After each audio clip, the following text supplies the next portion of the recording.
कहीं पे भी अगेन नहीं है, ध्यान रखना। गोरी अगेन हम लोग ने बोला है। मतलब आप एक टाइम के कलर को उठा के मतलब आज की तारीख उसको कंटेम्प्रेरी रखें, उसको नया भी, but at the same time have a touch of nostalgia. ये बहुत बहुत टफ चीज़ है और ये इन दोनों ने बहुत खूब, और ये साहब ने मतलब बहुत खूब तरीके से बनाया है। So hats off to these composers, to and also to Adil, our team, you know, who's like done this whole video for us. Phenomenal job of 3 stunning videos. Adil Sheikh साहब थोड़ा सा आगे आएंगे आप?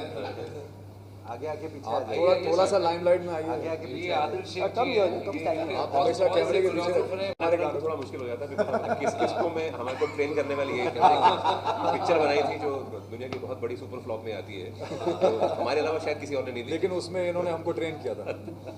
वो भी तो आज बोला अभी आगे क्वेश्चन पूछो कि नहीं कि सारे जवाब एक साथ नहीं, हमने बोला था ना कि एक सवाल के 5 into 5 स्टार्टर चाहिए ना। हाँ बस, उसके बाद गाड़ी चलती रहेगी। आपको सिर्फ मौका दे छू देते करना है और सवाल पूछने का मौका दे नहीं, देते। आयुष और कुछ पूछना है आपने? सुधांशु जी, आप मेरे को लग रहा है आप ही सारा कंटेंट के लिए आपने इंट्रोडक्शन दे दिया, गाने की सारी बात। लेकिन आप आपको जानते हो 20 साल हो गए, बहुत सारी चीज़ें बहुत कुछ हुआ, लेकिन जब हमें रीजन सिंगर से कोई बात करते हैं गानों को लेकर, तो एक चीज़ ऐसी पता चली कि अब एक ऐसा चल रहा है, एक और ऐसा है कि जो पुराने 90s के गाने थे उसको उठाकर रिक्रिएट रीअरेंज करके किसी रैप के अंदर उसको डाल के हम सभी के बीच में सजा कर परोसा जा रहा है। मैं आप सभी से जानना चाहूँगा इस 20 साल के बदलाव के बाद आप अभी के दौर पर गानों को किस तरीके से देख रहे हैं, और जो ये रीअरेंज का चलन चल रहा है इसको आप किस तरीके से देख रहे हैं? देखिए, हर दौर में उस तरह की बातें होती हैं जहाँ पर नई साउंड आती है, नया ऑर्केस्ट्रेशन आता है, एंड वो दौर है। और idea not to demean it, मतलब और टू से क्या सही है गलत है, म्यूज़िक में कुछ सही गलत नहीं होता। आइडिया ये है कि हम क्या करना चाहते हैं। हमारा जो जो जो एक रुझान रहता है वो ये रहता है कि हमारी जो मेलोडीज़ हो वो थोड़ी सिंपल हो, और उसका जो ऑर्केस्ट्रेशन अभी जो किया है थोड़ा मॉडर्न किया है उसको। एंड अगर हमारे गानों को दोबारा से रिक्रिएट होता तो that we feel good about that. But the idea कि वो जो एक तो एक नॉस्टैल्जिया जो है बड़ी बहुत ताकतवर चीज़ है। Everyone seems to be driving on कि वो 90s का डेकेड बहुत अच्छा डेकेड म्यूज़िक था, और था भी बिकॉज साउंड नहीं थी। सिर्फ एक आर्टिस्ट जो था वो अपने जो उसका इनहेरेंट इथॉस है उसको प्रेजेंट करता था। तो अगर बैंडो बॉयज़ की अपनी एक साउंड थी, के की अपनी साउंड थी, सोनू की अपनी साउंड थी, लकी अली की अपनी साउंड थी, सिल्क रूट की अपनी साउंड थी, they were individual personalities which were completely in cohesive nature with music. तो और यही हम कहते भी हैं कि आपकी इंडिविजुअलिटी है जो आपके म्यूज़िक के थ्रू दिखनी चाहिए। हमारा जो 20 साल में जो एक इम्प्रूवमेंट है या एक मेच्योरिटी आई है, वो सिर्फ यही है कि हम उतना अच्छा शायद डांस नहीं कर पाते जितना पहले करते थे, बट फिर भी हम डांस वीडियोस कर रहे हैं, और हम अभी भी स्टेज पे we sing and dance together, we do all of that. But एक ये भी है ना कि आप देख रहे हो सिर्फ फिल्म म्यूजिक है, there is a huge section of non film music that has come out right now, which is called indie pop with an E. पहले इंडी पॉप INDI-POP होता था, अब ये INDI-EPOP के साथ है।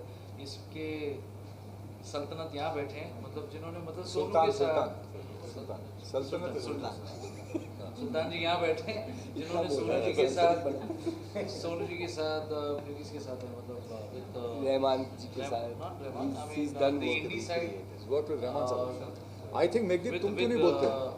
और और चेंज तुम बोल। मैं खुद क्यों करूँ? नहीं, और मैं खुद बताना चाहिए। with Shekhar, with Udit ji, with even Udit's son, so he's done a fair amount of non-film also, which is another thing. हमारे गुरुजन यहाँ बैठे हैं, उन्होंने भी काफ़ी सेमी क्लासिकल म्यूजिक रिलीज किया है, प्लेटफॉर्म्स इतने सारे आ गए। तो ये जो आप सवाल पूछ रहे हैं जहाँ पे मतलब आप पुराने गानों को लेके बीच में एक रैप डाल दें, या रैप के बीच में पुराने गानों को डाल के ये करते हैं, ये एक मेन स्ट्रीम में आपको सुनाई दे रहा है, बट अंडर द ग्राउंड या बाहर कहीं देखो तो there is a lot of music that is coming out from all kind. But मुझे द ओनली डिफरेंस इज कि जो पहले गाने थे बिकॉज देखो मेलोडी बेस्ड तो चलते ज़्यादा लंबे हैं। अदरवाइज जो नॉर्मल जो गाने आते हैं जो सिर्फ साउंड बेस्ड होते हैं वो बहुत टॉपिकल होते हैं, 1 साल 2 साल उसके बाद लोग भूल जाते हैं। बट पुराने जो मेलोडिक गाने मुझे लगता है कि आज की डेट में बहुत सारे ऐसे कंपोजर्स अरेंजर्स हैं जो पुराने गाने जो यूज़ करके आगे उनको इस्तेमाल करके अपने रैप सॉन्ग्स या उससे वो कुशन करके उनको बनाते हैं। जो मुझे लगता है कि उससे जो पुराने गाने हैं, एक तो वो आज की डेट में भी रेलेवेंट रहते हैं। जिन्होंने नहीं सुने, जिन बच्चों ने बिल्कुल ही नहीं सुने वो पुराने गाने, उनको भी पता चल जाता है उन गानों के बारे में।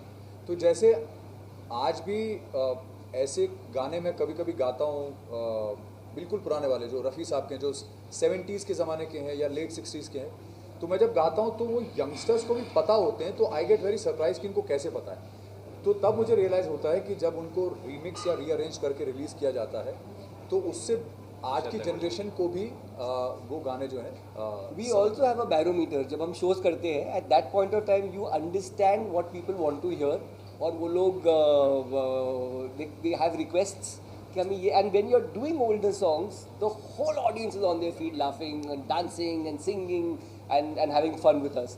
But when you are doing the newer songs you know कि 3 महीने में it's gone and there's a whole new set of songs coming and going, but पुराने गाने, so there is magic in that. तो जब हम remix करते हैं और लोग remake करते हैं, recreations करते हैं, I think it's a fantastic thing because a newer generation gets to hear older melodies and that's a good thing. We'd also like you to get